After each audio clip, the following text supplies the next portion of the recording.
नमस्कार बंधुरा जोजना कुकिंग ब्लगे आपनादेर सकलके स्वागत। भिडियोटा यदि भालो लागे लाइक कमेंट सब्सक्राइब करे आमार पाशे थाकबेन। आजके आमि रान्ना करतेछि लाउ खाड़ा झिंगा आलू दिये चच्चड़ी और चिंगड़ी माछ दिये डालेर बड़ा बेटे टक। अच्छा अनाज केटे नेबे देखाচ্ছি। ठाकुरो तो लाउ शाकटा केटे निয়েছি। আজকে একটু রান্না ভিডিও চালু করতে একটু দেরি হয়ে গেছে, আমার যারও দেশ গেল তার জন্য একটু দেরি হয়ে গেছে। কেটে নাম লাউ শাক। লাউ শাক মানে শাকগুলো খুব একটা ভালো না, ওই জন্য শাক লিই না, পাতা লিই না, ডাটাই নিয়েছি। পাতা সব খারাপ, ওই জন্য পাতা নিই না, একটা পাতা ফেলে দিয়ে ডাটাগুলো নিয়েছি। এবার ঝিঙা কেটে নেব।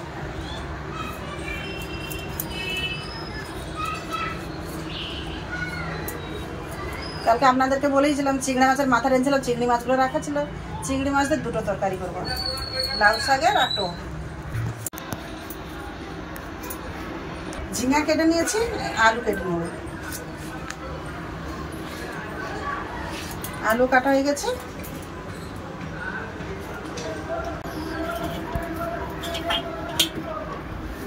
একটু কুমড়ো ছিল, আমি বলি চলো কুমড়োটা দিয়ে টক করি।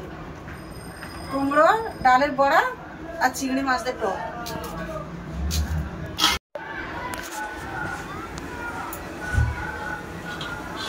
বন্ধুরা কেটে কুটে গুছিয়ে নিয়েছি, এবার চলুন রান্নাঘরে।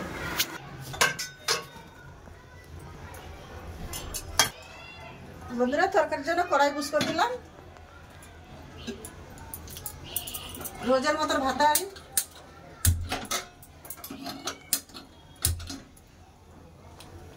কড়া গরম হচ্ছে। আমি মাছে কিছুটা লবণ হলদি মিশিয়ে দেবো, হলুদ গুঁড়ো, লবণ,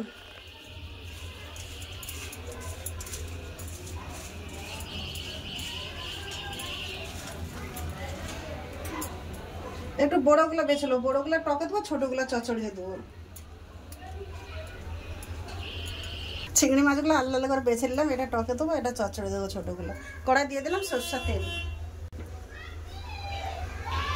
লাউ শাকের জন্য সমরা, 5 ফোড়ন, তেজপাতা, পেঁয়াজ কুচানো, কাঁচা লঙ্কা কুচা,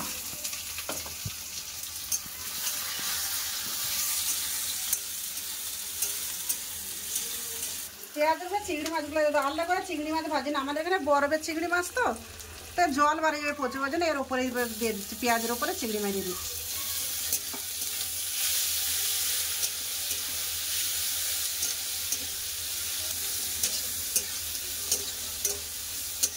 চিংড়ি মাছের সাথে পেঁয়াজগুলো ভাজা, চিংড়ি মাছ পেঁয়াজ ভালো করে ভাজা হয়ে গেছে। আলু ডাটা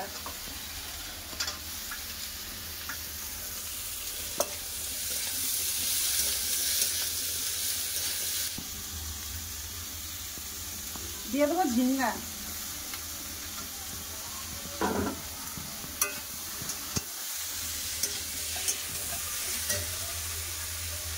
লবণ, হলুদ গুঁড়ো,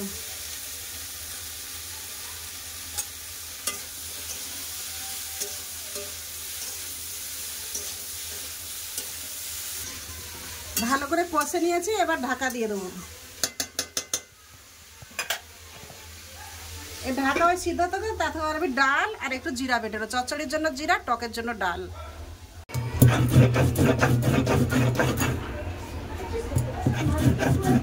জিরা বেটে তুললে এবার ডাল বেটে নেবো টকের জন্য। ডাল বেটে নিয়েছি, এবার টকের জন্য একটু সরষা বেটে নিচ্ছি।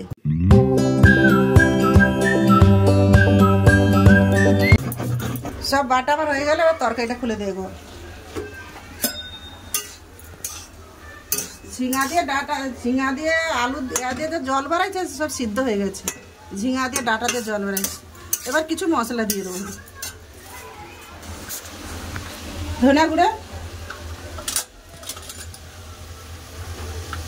লঙ্কা গুঁড়া, জিরা বাড়ছে, জিরার গুঁড়া দেবো না।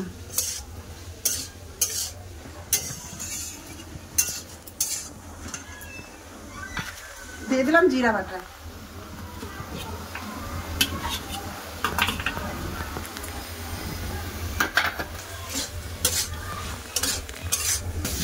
ডাঁটাটা একটু শক্ত আছে, কম করে হালকা জল দিয়ে দেবো।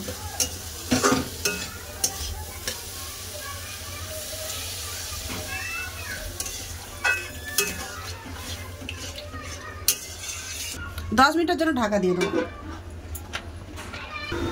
10 মিনিট ঢাকা দিয়ে রেখে দিয়েছিলাম, দেখি তরকারি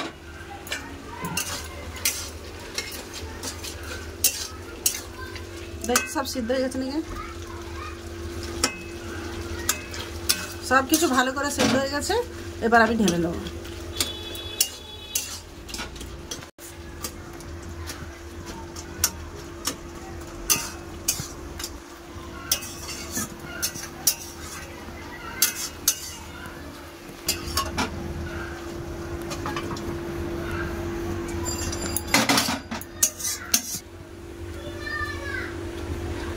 কড়া গরম হয়ে গেছে, বড়া ভাজার জন্য দিয়ে দেবো সরষের তেল। ডালে মিশে নেবো লবণ, হলুদ গুঁড়ো, আর কিছু দেবো না। বড়াগুলো ছোট ছোট করে ভেজে নেবো।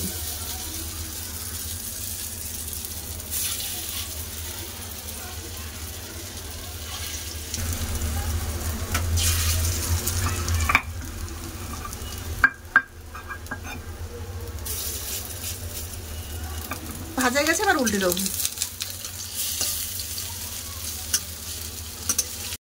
বড়াগুলো আমার ভাজা হয়ে গেছে, এবার তুলে নেবো। সরষের তেল,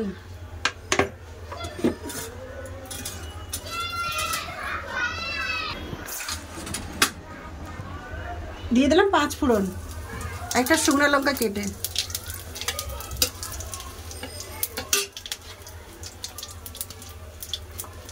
কুমড়ো,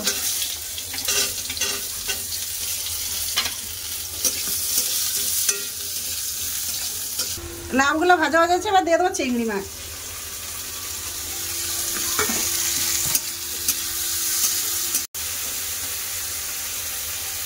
হলুদ গুঁড়ো, লবণ,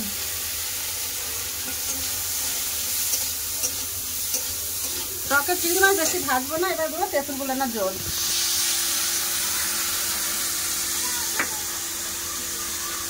অনেক পুরানো তেঁতুল, কিন্তু কালো।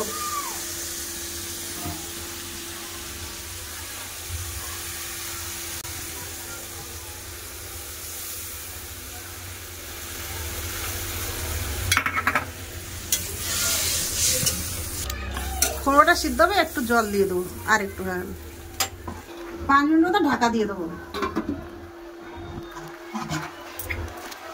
5 মিনিট পরে চলে এলাম, পুরানা তেঁতুল পুরা কালো।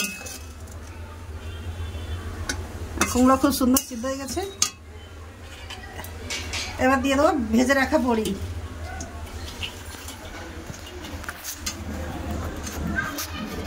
সামান্য পরিমাণ চিনি, সামান্য, তেঁতুলের টক তো একটু মিঠা মিঠা হলে ভালো লাগে। সরষে বাটা,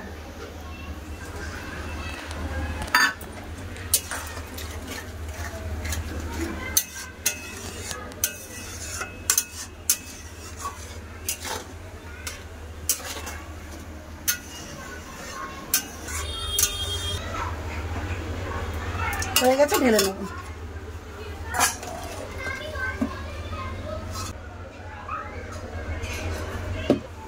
দুটো রান্না আমার হয়ে গেল, রান্না তো আমার হয়ে গেল, এবার দেখা হচ্ছে খাবার টাইমে। আমার কাছে এসে গেলাম, খেতেও বসে গেছি। এখন খাবার বলে কিরকম হয়েছে খাবার? লাউ শাকের তরকারি, লাউ শাকটা একদম ডাঁটা পুরো গলে গেছে। ডাঁটা তো গলবে, ডাঁটা না গললে তরকারি হয়? তুমি খেয়ে বলো কি হয় তরকারি স্বাদ।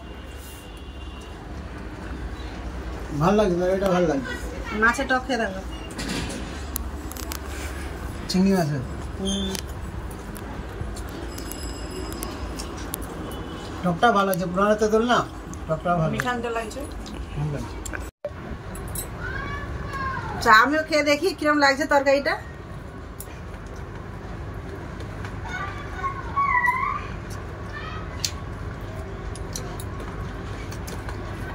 ভালো লাগে। লাউ শাকের তরকারি খুব সুন্দর লাগছে। চিংড়ি মাছ পড়েছে। আজ আমার ক্যামেরাম্যান খায় না, ক্যামেরাম্যানরা নিরামিষ।